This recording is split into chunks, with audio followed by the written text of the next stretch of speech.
Don't shrink yourself. Speak clearly. If they can pronounce this word, honorific abilitudinatatibus, then they can learn your name. Now, this is a very controversial topic, but let me tell you something no one really tells you about surviving a British office. This is day 13 of 20 days, 20 hacks. The series where I say the things nobody tells international students and UK newcomers. I'm Grace, your friend in Nigeria and the UK, and trust me, if you get these right, your office life gets a lot easier.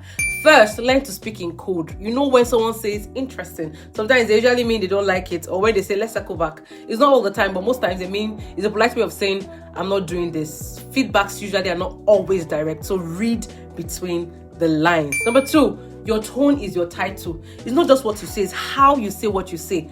Try as much as possible not to sound too commanding and not to come off as rude.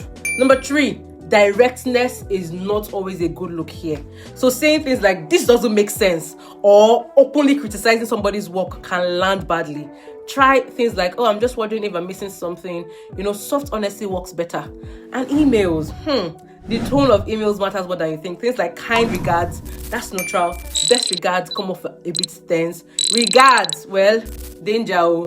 Don't ever type per my last email unless you want to declare war. And finally, always proofread. The next on my list is hierarchy. Hierarchy is real.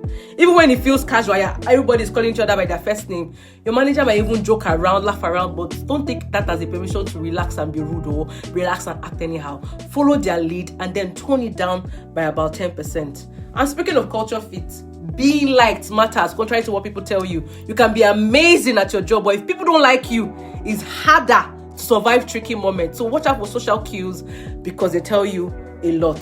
Now, this one is for my brethren. Your accent is not a problem. Don't shrink yourself. Speak clearly. If they can pronounce this word, honorific abilitudinatatibus, then they can learn your name.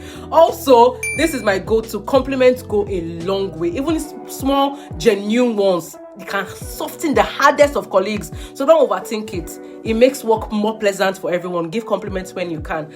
And this is to encourage somebody out there. The most important thing is that you belong here.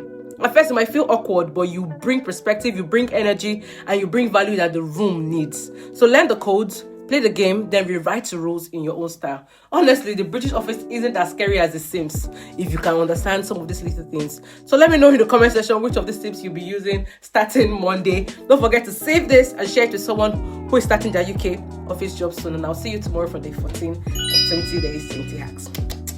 Bye.